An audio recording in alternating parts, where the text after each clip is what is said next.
주부들은 고민합니다. 전통시장에서도 또 대형마트에서도 말이죠. 사랑하는 가족을 위한 식탁을 채우는 일은 결코 쉬운 일이 아닙니다. 수백 혹은 그 이상의 식재료 중에 정말 뭘 고르죠? 때로는 국물의 감칠맛을 내는 조미료로, 때로는 음식의 주재료로도 손색 없는 바로 요 표고버섯은 어떠신가요? 유기농이라고 특별히 값을 쳐주지 않는 버섯시장에서 자신만의 신념과 믿음으로 완벽한 유기농을 고집하는 사람이 있습니다. 안전한 먹거리를 위해서는 유기농으로 가야 된다고 생각을 합니다. 어차피 가야 될 거 정말 제대로 유기농을 시작해서 또 많은 사람들이 유기농으로 확산을 해가지고 아직은 초보 유기농부지만 표고버섯을 사랑하는 마음만큼은 남들에게 밀리지 않는다고요. 귀농하고 5년, 실현의 시간을 거치며 안전한 식탁을 위한 가치관은 더 확고해졌다고 하는데 정성 가득한 유기농 표고버섯의 모든 것 지금부터 공개할게요. 초보 농부가 안내한 곳은 음성군 소이면.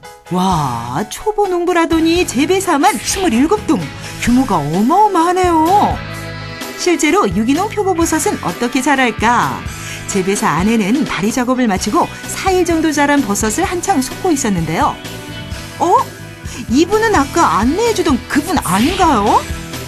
버섯 농사 5년차, 이제 막 농부라는 이름이 어울리기 시작한 이수범 대표입니다. 이수범 대표는 지난 2010년 고향인 음성으로 귀농해 무농약 표고버섯을 기르기 시작했는데요. 차근차근 표고버섯 재배법을 익힌 그는 올해부터 유기농 표고버섯을 기르고 있습니다. 그런데 일반 농법으로 기른 표고버섯과 유기농법으로 기르는 표고버섯은 어떤 차이가 있죠? 가장 큰 차이는 이 버섯 요거는 배지입니다. 배지를 유기농 원료로 해서 확실하게 쓰느냐 안 쓰느냐에 따라서 유기농과 다른 거로 차이가 납니다. 어마어마한 규모에서 짐작이 되지만 이곳에선 표고버섯의 전 생산 과정을 관찰할 수 있는데요. 그중에 농사의 핵심은 바로 배지를 만드는 이곳입니다. 사실 편하게 농사를 지으려면 인증받은 유기농 배지를 사서 쓸 수 있지만 배지는 일반 농사로 치면 버섯을 기르는 땅인 셈인지라 이 농장에서는 엄선된 유기농 재료로 배지를 직접 만들어 쓰는데요. 이 배지를 한 12만 개 정도 한 번에 기르고 1년에는 한 24만 개 정도. 일반은 5년 동안 땅을 이렇게 관리해야 되지만 이것은 원료를 확실하게만 구입해서 하면 바로 유기농이 될 수 있습니다. 확실한 유기농 재료로 만들어진 유기농 배지는 어떻게 만들어지는 걸까? 먼저 유기농 배지의 8알을 차지하는 톱밥을 살펴볼 텐데요.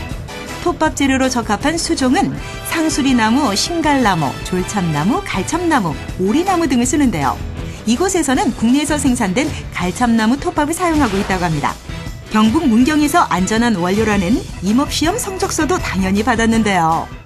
갈참나무를 또 1년 동안을 잘라서 오히려 고목화해서 숙성을 시켜가지고 그렇게 된 나무를 가지고 이렇게 맺는 겁니다.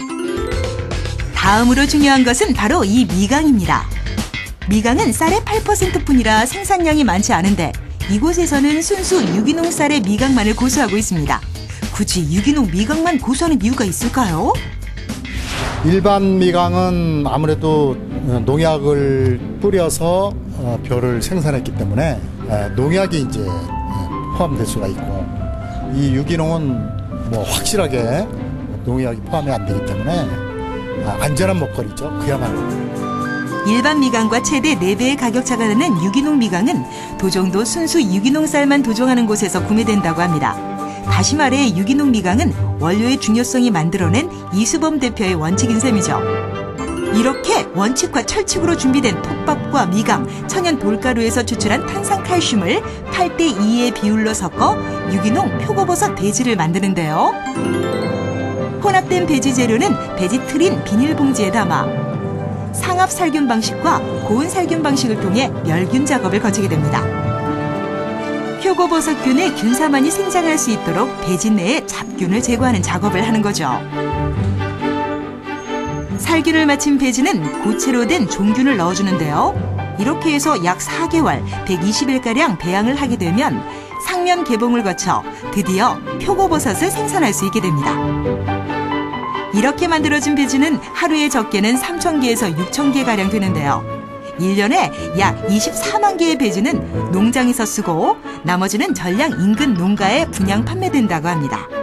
현대식 배지의 생산 라인은 물론 엄청난 규모의 재배사까지 완벽하게 갖추고 있지만 처음부터 지금의 모습은 아니었다고요? 그간의 어려움은 이루다 설명할 수 없을 정도라는데요.